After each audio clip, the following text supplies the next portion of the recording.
राज्यातील महायुती सरकारच्या वादग्रस्त मंत्र्याविरोधात आणि मारहाण करणारे आमदार संजय गायकवाड यांच्या विरोधात शिवसेना ठाकरे गटाकडून राज्यपालांची भेट घेत तक्रार करण्यात आली। यामध्ये मंत्रालयामध्ये रमेचा डाव मांडणारे कृषी मंत्री माणिकराव कोकाटे, गृहराज्यमंत्री असूनही सावली बार चालवणारे योगेश कदम यांच्यासह छावा संघटनेच्या अध्यक्षाला झालेली मारहाण या सर्व पार्श्वभूमीवर शिवसेना ठाकरे गटाकडून आज राज्यपालांची भेट घेऊन त्यांना निवेदन देण्यात आलं। त्यावेळी शिवसेना ठाकरे गटाचे नेते आणि आमदार उपस्थित होते।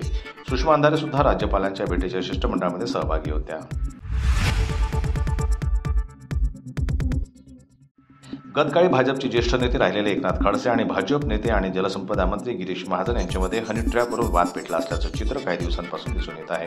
अशातच एकनाथ खडसे यांचा जावाईच पुण्यामध्ये रेव पार्टी करताना रंगेहात सापडल्यानं राज्यामध्ये पुन्हा खळबळ उडाली आहे। या कारवाईनंतर हे राजकीय षडयंत्र असल्याच्या चर्चा देखील रंगल्या आहेत। अशातच शिवसेना ठाकरे गटाचे नेते आणि खासदार संजय राऊत यांनी मंत्री गिरीश महाजन यांना या कारवाईनंतर आसुरी आनंद झाला असल्याचं म्हणत त्यांच्यावर हल्लाबोल केला।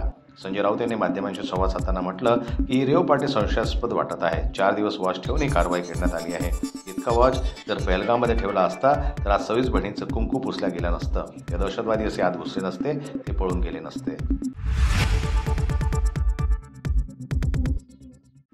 वर्ध्यात झालेल्या भाजपच्या विशेष विभागीय मंथन बैठकीत राज्याचे मुख्यमंत्री देवेंद्र फडणवीस यांनी मोठी घोषणा केली आहे। केंद्र सरकारनं महाराष्ट्रात एकाच वर्षात 30 लाख घरे मंजूर केली, तर 2018 पर्यंत ज्यांनी सरकारकडून विविध योजनांमध्ये घरकुलासाठी नोंदणी केली असेल, मग तो कुठल्याही जाती का असू नये, त्याला घरे मिळणार असल्याचं त्यांनी यावेळी सांगितलं। ते पुढे म्हणाले की शब्द देतो की हे सरकार जेव्हा 5 वर्ष पूर्ण करेल तेव्हा महाराष्ट्राचं संपूर्ण ट्रान्सफॉर्मेशन झालेला तुम्हाला पाहायला मिळेल। त्यासाठी सरकारकडून विशेष नियोजन करण्यात येत आहे। राज्यात विकास कामे सर्व ऑटो पायलट मोडमध्ये चालली पाहिजे, अशी स्थिती आपल्याला निर्माण करायची आहे। राज्यात लवकरच स्थानीय स्वराज्य संस्थांच्या निवडणुका होतील, त्या अनुषंगानं आता भाजपची कार्यप्रणाली सुरू आहे। अशातच मुख्यमंत्री देवेंद्र फडणवीस यांनी वर्धा येथील भाजपच्या मंथन मेळाव्यात महायुती सरकारनं केलेल्या कामांचा पाढा वाचला। राज्यात भाजपसाठी अनुकूल वातावरण असल्याचा दावा देखील त्यांनी यावेळी केला। तसेच भाजप आणि मित्र पक्षातर्फे सरकार सतत अडचणीत असल्यामुळे त्यांनी खडेबोल देखील सुनावले। कोणी जर पार्टीला खड्ड्यात घालण्याचं काम करत असेल तर त्याला खड्ड्यात घालण्याचं काम पार्टी करेल, एवढं लक्षात ठेवा, असा इशारा देवेंद्र फडणवीस यांनी दिला। रविवारी शिवसेना प्रमुख उद्धव ठाकरे यांचाही वाढदिवस होता। शिवसैनिकांनी त्यांचा वाढदिवस मोठ्या उत्साहाने साजरा केला। उद्धव ठाकरे यांना शुभेच्छा देण्यासाठी स्वतः राज ठाकरे उपस्थित राहिले होते।